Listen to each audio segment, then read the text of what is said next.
Hello ছাত্ররা, স্বাগত জানাচ্ছি অনলাইন ক্লাসে। আশা করছি ভালো আছো সবাই। এবং ক্লাসের ধারাবাহিকতায় আমরা এখন চ্যাপ্টার 6-এ আছি। চ্যাপ্টার 6 অর্থাৎ মহাকর্ষ অভিকর্ষ, এই চ্যাপ্টার থেকে গত ক্লাসে যেটা ডিসকাস করেছিলাম তোমাদের সঙ্গে, এই চ্যাপ্টারের শুরুতেই গ্যালিলিওর পড়ন্ত বস্তু সূত্রগুলো, সেগুলো একটু আমরা মনে করার চেষ্টা করেছি। আর তারপরে খুবই গুরুত্বপূর্ণ একটা বিষয় যেটা হচ্ছে কেপলারের গ্রহ সম্পর্কিত সূত্রগুলো। 3টি সূত্র আমরা পড়েছিলাম: উপবৃত্ত সূত্র, ক্ষেত্রফল সূত্র, সময় সূত্র। আশা করি এগুলো তোমাদের মনে আছে। তারপরে যে কন্টেন্টটা রয়েছে মহাকর্ষ।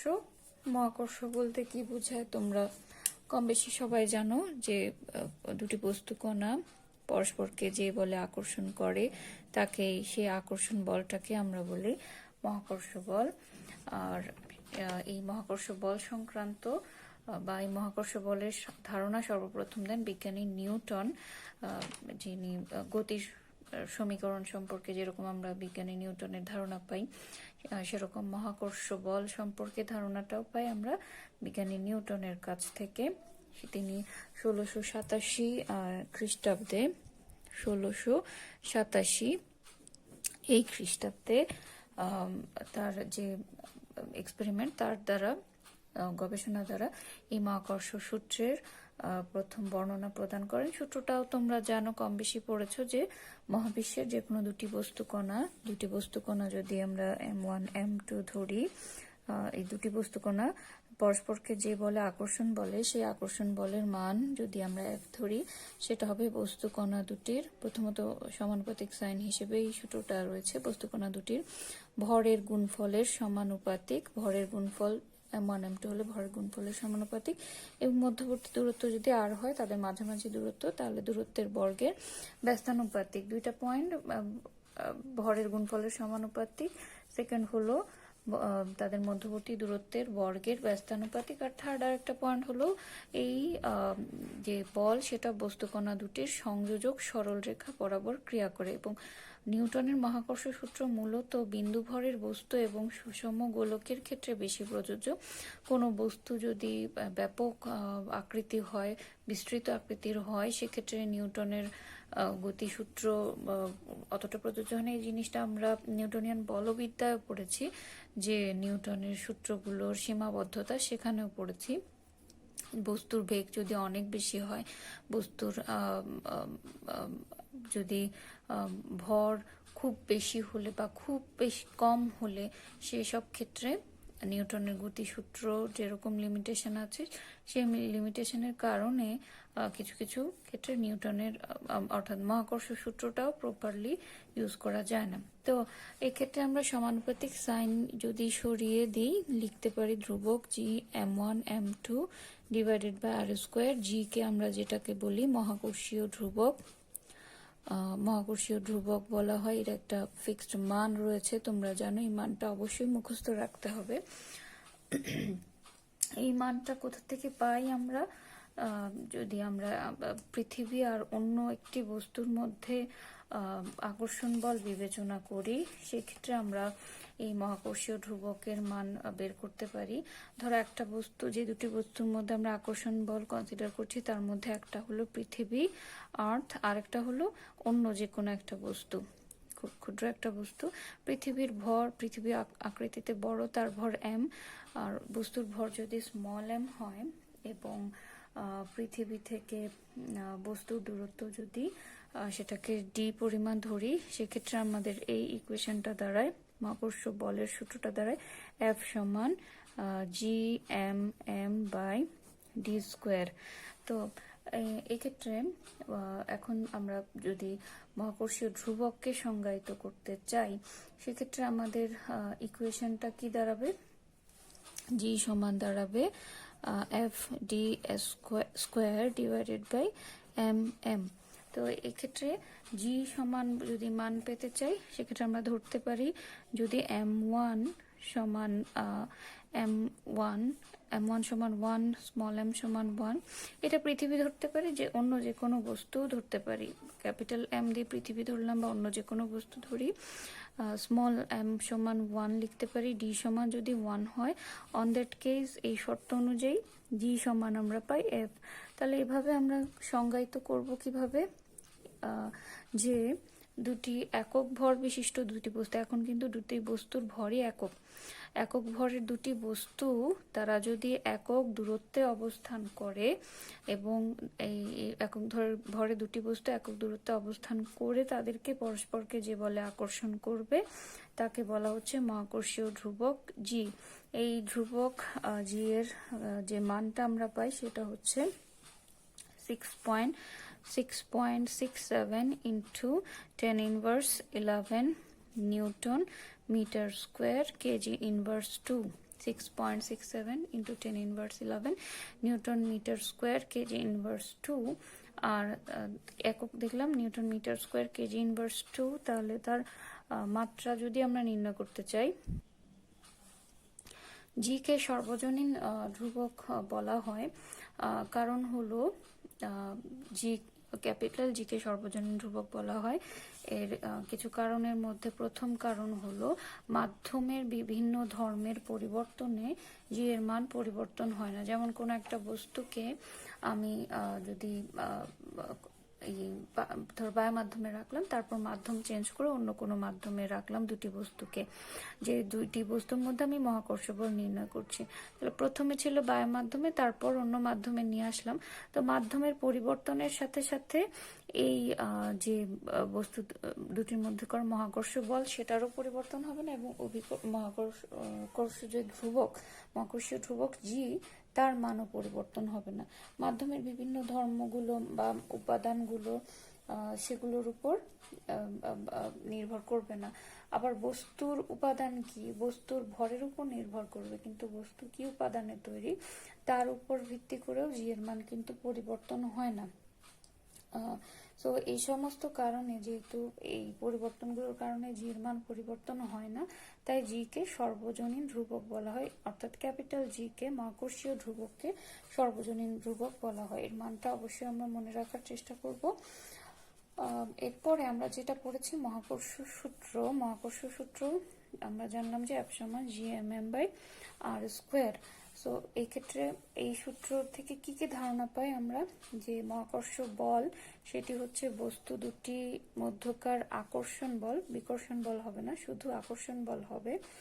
তারপরে মহাকর্ষ বল বস্তু দুটির ভরের উপর নির্ভর করে, দূরত্বের উপর নির্ভর করে। তারপর জানলাম মহাকর্ষ বল বস্তু দুটি সংযোজক সরল রেখা বরাবর। সংযোজক সরল রেখা বলতে একটা বস্তুর কেন্দ্র থেকে আরেকটা বস্তুর কেন্দ্র পর্যন্ত যদি সংযোজক সরল রেখা আঁকি, সেই সংযোজক সরল রেখা বরাবর এই মহাকর্ষ বল ডিপেন্ড করবে। আর মাধ্যমের প্রকৃতি, মাধ্যমের যে বিভিন্ন ধর্ম রয়েছে বললাম, দিকদর্শিতা, প্রবেশতা, প্রবণতা ইত্যাদি ধর্মের উপর নির্ভর করে না এই মহাকর্ষ বল। তো মহাকর্ষ বল সেটা যদি আমরা জেনে থাকি, মহাকর্ষ বল থেকে আমরা অভিকর্ষ বলের যদি যেতে চাই, অভিকর্ষ বল হচ্ছে যে মহাকর্ষ বলেরই একটা রূপ। মহাকর্ষ বল আমরা পেলাম হচ্ছে যে কোনো দুটি বস্তুকণার মধ্যে আকর্ষণ বল। আর যদি এই দুটি বস্তুকণার মধ্যে একটি হয় পৃথিবী, অন্যটি হয় যে কোনো বস্তু, তাহলে সেই একটাকে আর্থ বলি, আরেকটা যে কোনো বস্তু অবজেক্ট বলি, তাহলে তাদের মধ্যকার আকর্ষণ বলটাকে আমরা বলবো অভিকর্ষজ বল। আর অভিকর্ষজ বলের কারণে কিন্তু একটা বস্তুর ভার বা ওজন অনুভূত হয়। ওজন বলতে আমরা কি বুঝি, কোনো একটা বস্তু যখন পৃথিবীর সাথে তার আকর্ষণ বল বিবেচনা করি, কোনো একটা বস্তুকে পৃথিবী যে বলে আকৃষ্ট করে, যে বলে তার কেন্দ্রের দিকে আকৃষ্ট করে, সেই বলটাকেই বলা হয় সেই বস্তুটির ভার বা ওজন। আমরা যেটা W সমান mg বলি, কারণ বল বললে ভর ইন্টু ত্বরণ লাগে। আর এক্ষেত্রে যেহেতু অভিকর্ষজ বল বলছি, তাহলে W সমান m ইন্টু ত্বরণ, মানে এখানে অভিকর্ষজ ত্বরণ। ঠিক আছে, অভিকর্ষজ ত্বরণের ইকুয়েশন নিয়ে আমরা আরো পরে, এই চ্যাপ্টারে আরো পরে ডিসকাস করব। আমরা গত ক্লাসে পড়েছিলাম নিউটনের সূত্র থেকে সরি, কেপলারের সূত্রগুলো পড়েছিলাম। 3টা সূত্র, কক্ষের সূত্র বা উপবৃত্তের সূত্র, ক্ষেত্রফল সূত্র এবং সময় সূত্র। আমি বলেছিলাম যে থার্ড সূত্রটা অনেক অনেক বেশি ইম্পর্টেন্ট। তো সেই থার্ড সূত্র, অর্থাৎ কেপলার থার্ড সূত্রটা কি ছিল, আশা করি তোমাদের মনে আছে যে থার্ড সূত্রটা ছিল এরকম। তৃতীয় সূত্র, যে গ্রহ থেকে বস্তুর সংযোগকারী সরল রেখা, গ্রহ থেকে বস্তুর সূর্যের, বস্তু তো নয়, আমরা দেখেছিলাম যে গত ক্লাসে যখন গ্রহগুলো আবর্তন করে সূর্যের চারদিকে, তখন সূর্যকে উপবৃত্তের ফোকাসে রেখে, 2টা ফোকাস থাকে, সূর্যকে যে কোনো একটা উপবৃত্তের ফোকাসে রেখে তার চারদিকে গ্রহগুলো আবর্তন করে। তো এই ক্ষেত্রে দেখেছিলাম যে গ্রহ, প্রতিটি গ্রহ এই যে আবর্তন করলো, সেই ক্ষেত্রে প্রতিটি গ্রহের পর্যায়কালের বর্গ আমরা দেখেছিলাম গ্রহ হতে বা সূর্য হতে সেই গ্রহের গড় দূরত্বের ঘনফলের সমানুপাতিক। সূর্য হতে গ্রহের দূরত্ব কোথাও খুব কাছাকাছি, কোথাও একটু দূরে, আমরা এরকম বিবেচনা করতে পারি। তো এই গড় দূরত্বের গড় যদি নির্ণয় করি, সেই গড় দূরত্বের ঘনফলের সমানুপাতিক হচ্ছে প্রতিটি গ্রহ পর্যায়কালের বর্গ। এই সূত্রটা আমরা পড়েছি। তো এই সূত্রটা আমরা যদি নিউটনের সূত্র থেকে প্রমাণ করতে চাই, সেক্ষেত্রে কিভাবে প্রমাণ করতে পারবো? নিউটনের সূত্র থেকে আমরা কেপলারের সূত্র যদি আসতে চাই, সেক্ষেত্রে প্রথমত মনে করি যে সূর্যকে কেন্দ্র করে একটা গ্রহ, সেটা পৃথিবী হতে পারে, ধরলাম পৃথিবী, যার ভর হচ্ছে এই পৃথিবী আর ব্যাসার্ধের বৃত্তাকার পথে আবর্তন করছে। আর যে কোনো মুহূর্তে পৃথিবী যেহেতু ঘুরছে, তার একটা বেগ থাকবে, সে বেগের মান হলো স্মল ভি। ঠিক আছে। তো এই ক্ষেত্রে আমরা সূর্যের ভর, সূর্য এবং পৃথিবীর মধ্যে যেহেতু আকর্ষণ বল বিবেচনা করছি, কিংবা যে কোনো গ্রহ হতে পারে, তাহলে সূর্যের ভরটাকে আমরা বড় হিসেবে ক্যাপিটাল এম ধরি, আর অন্য গ্রহ, সেটা পৃথিবী বা অন্য যে কোনো গ্রহ হোক, তার ভরটাকে ছোট হাতের স্মল এম দিয়ে ডিনোট করি। তাহলে এখন সূর্য আর ওই গ্রহের মধ্যে আকর্ষণ বল বিবেচনা করে আমরা মহাকর্ষ সূত্র যদি অ্যাপ্লাই করি, এফ সমান দাঁড়াবে G M M by R square. যেহেতু সূর্যের ভর এম আর ওই গ্রহের ভর স্মল এম এবং তাদের মধ্যবর্তী দূরত্ব আর, তাহলে আমরা এফ সমান লিখতে পারি G M M by R square. আবার যেহেতু গ্রহটা সূর্যকে আবর্তন করছে এবং এটা একটা বৃত্তাকার পথে আবর্তন করছে, তো সেক্ষেত্রে আমরা জানি বৃত্তাকার পথে যদি কোনো বস্তু অন্য কোনো বস্তুকে আবর্তন করে, তার জন্য যে বল প্রয়োজন হয় সেটাকে আমরা বলি কেন্দ্রমুখী বল। সো এই ক্ষেত্রে কেন্দ্রমুখী বল কত লাগবে, এই কনসেপ্টটা আমরা নিউটনিয়ান বলবিদ্যায় পড়েছি। ধরলাম সেন্ট্রিপিটাল ফোর্স, সেটা এফসি, কেন্দ্রমুখী বল এফসি সমান আমরা পড়েছিলাম এ স্কোয়ার বাই আর, ওটাকে লিখতে পারি এম ভি স্কোয়ার বাই আর। আমরা এটা পড়েছিলাম কেন্দ্রমুখী বলের ইকুয়েশনটা এম ভি স্কোয়ার বাই আর। ঠিক আছে, যেখানে ভি হচ্ছে পৃথিবী বা অন্য যে গ্রহ ধরেছি তার বেগ। এখন যখন বস্তু আবর্তন করছে, ওই গ্রহটি সূর্যকে কেন্দ্র করে আবর্তন করছে, সেই কেন্দ্রমুখী বলটা সে কোথা থেকে পাচ্ছে? এমনি এমনি পাচ্ছে? সে কেন্দ্রমুখী বলটা কিন্তু এই মহাকর্ষ বল থেকেই পাচ্ছে। যেহেতু বৃত্তাকার পথে ঘুরছে, তো এই মহাকর্ষ বলই কিন্তু এই বস্তুটি বা এই গ্রহটিকে কেন্দ্রমুখী পথে, কেন্দ্রীয় একটা পথে ঘোরার জন্য যে প্রয়োজনীয় বল, সেটাকে প্রোভাইড করছে। তাহলে সেই হিসেবে আমরা বলতে পারি এফ সমান এফসি, অর্থাৎ এই মহাকর্ষ বল সমান কেন্দ্রমুখী বল। তাহলে মহাকর্ষ বলের ইকুয়েশন আমরা লিখেছি G M M by R square, আর 2 নম্বর ইকুয়েশনে কেন্দ্রমুখী বল সমান লিখলাম M V square by R. তাহলে এখান থেকে দুই পাশ থেকে স্মল এম চলে গেলে আর একটা আর চলে গেলে থাকে জি এম বাই আর সমান ভি স্কোয়ার। ঠিক আছে, এখন আমরা গ্রহটি সূর্যকে কেন্দ্র করে বৃত্তাকার পথে আবর্তন করছে। তো আমরা যদি বৃত্তাকার পথ কনসিডার না করে রৈখিকভাবে আবর্তন করছে ধরলাম, রৈখিকভাবে পথ অতিক্রম করছে, এই জিনিসটা আমরা নিউটনিয়ান বলবিদ্যায় পড়েছিলাম। সেক্ষেত্রে বেগটা হবে রৈখিক বেগ এবং সেটা কতটুকু পথ আবর্তন করবে, এই বৃত্তের পর্যায়কালের সমান পথ আবর্তন করবে, যেটা হবে টুয়াইস বাই আর বাই টি। যেহেতু বেগ সমান দূরত্ব বাই সময়, এখানে দূরত্ব হলো বৃত্তের পরিধির সমান দূরত্ব, আর সময় হলো একবার ঘুরতে যত সময় লাগে, একবার ঘুরতে যেটা সময় লাগে তাকে পর্যায়কাল বলে, পর্যায়কাল হচ্ছে টি। ঠিক আছে, তাহলে আমরা এখানে কি লিখতে পারি, যে ভি এর পরিবর্তে আমরা এই সমীকরণে ভি এর পরিবর্তে লিখতে পারি জি এম বাই আর সমান twice by R by T whole square, বা জি এম বাই আর সমান 4 pi square R square divided by T square. এখন টি স্কোয়ার সমান আমরা কি লিখতে পারি, টি স্কোয়ার লিখতে পারি 4 পাই স্কোয়ার, এই আর এই পাশে গেলে আর কিউব ডিভাইডেড বাই এই জি এম এদিকে চলে আসবে জি এম। এখন এই পুরো জিনিসটাকে আমরা কনস্ট্যান্ট ধরতে পারি, কারণ পাই এর মান নির্দিষ্ট, জি এর মান মহাকর্ষীয় ধ্রুবকের মান নির্দিষ্ট, সূর্যের ভর এম সেটা নির্দিষ্ট, সূর্য থেকে গ্রহের দূরত্বটা কোথাও কম বেশি, কোথাও কম কোথাও বেশি হতে পারে, কাজে এই টার্মটা ভ্যারিয়েবল, বাট বাকি টার্মগুলো যেহেতু ফিক্সড, এগুলোকে আমরা কনস্ট্যান্ট হিসেবে ধরলে লিখতে পারি T square is proportional to R cube.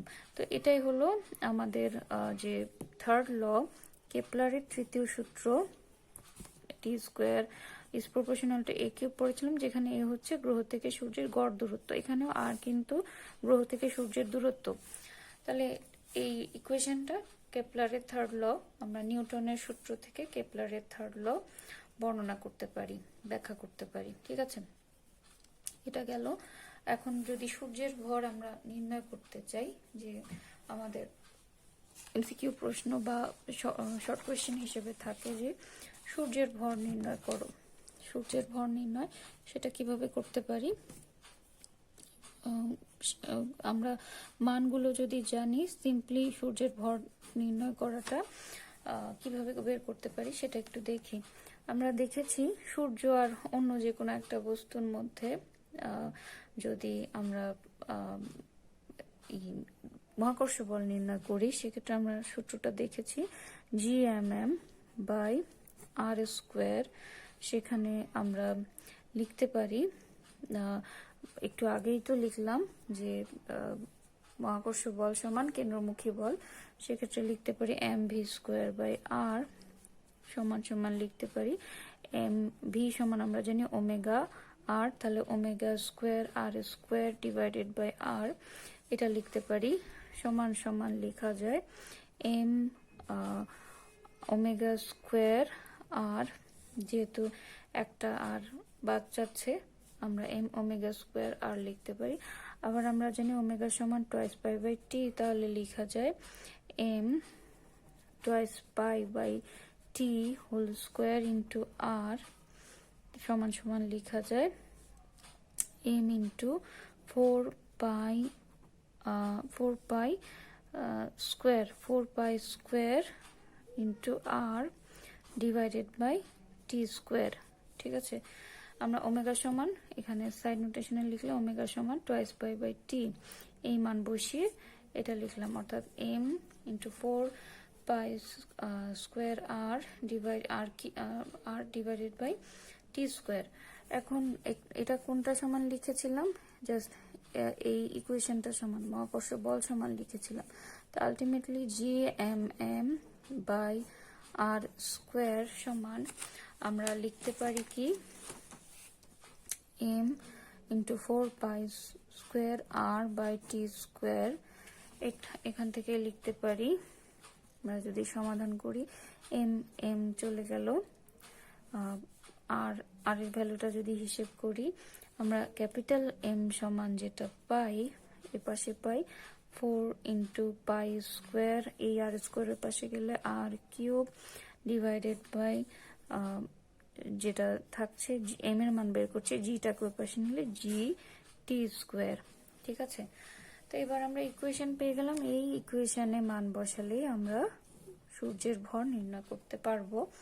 তাহলে এখানে যদি মান বসাই, এম সমান 4 ইন্টু 3.14 হোল স্কোয়ার ইন্টু আর, আর হচ্ছে গ্রহ থেকে সূর্যের গড় দূরত্ব, গ্রহ থেকে সূর্যের দূরত্বটা, এই মানটা বলা হয় যে গ্রহ থেকে সূর্যের দূরত্ব, আর এর ভ্যালু হচ্ছে 1.5 ইন্টু 10⁻11 মিটার, অথবা 10⁸ কিলোমিটার হিসেবে লিখতে পারি, বাট আমরা এখানে মিটার হিসেবে লিখছি। এই মানটা ফিক্সড মান, এটা প্রশ্নে দেওয়া থাকতে পারে, তবে ভালো হয় তোমরা যদি মনে রাখতে পারো। তো প্রশ্নে সাধারণত এই মানটা দেওয়া থাকে, তবে মনে রাখতে পারলে ভালো, সেটা আবারও বলছি।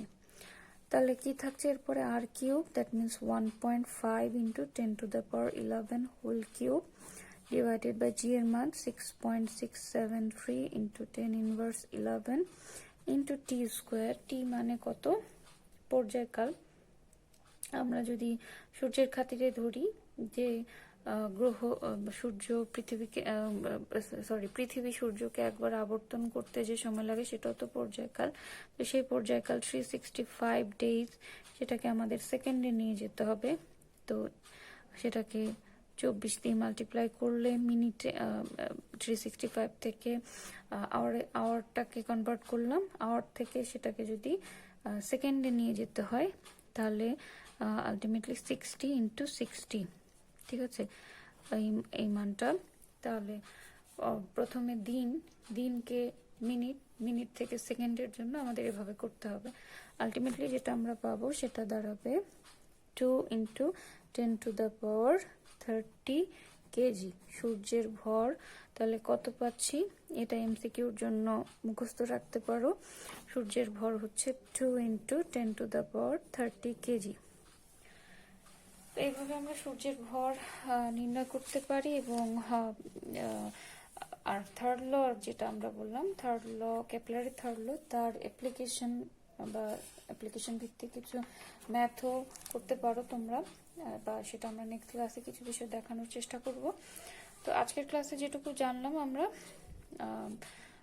মহাকর্ষ বল, সেখান থেকে মহাকর্ষ ধ্রুবক, তার ধারণা মহাকর্ষ ধ্রুবককে সার্বজনীন ধ্রুবক বলা হয় কেন, তারপরে নিউটনের সূত্র থেকে কিভাবে কেপলারের থার্ড লতে যাই সেটা, এবং সূর্যের ভর কিভাবে নির্ণয় করতে হয়, এই জিনিসগুলো জানলাম। পরের ক্লাসে আরো বিষয়গুলো আমরা আলোচনা করব আশা করছি। সকলে ভালো থেকো। ক্লাসে জয়েন করার জন্য ধন্যবাদ তোমাদেরকে।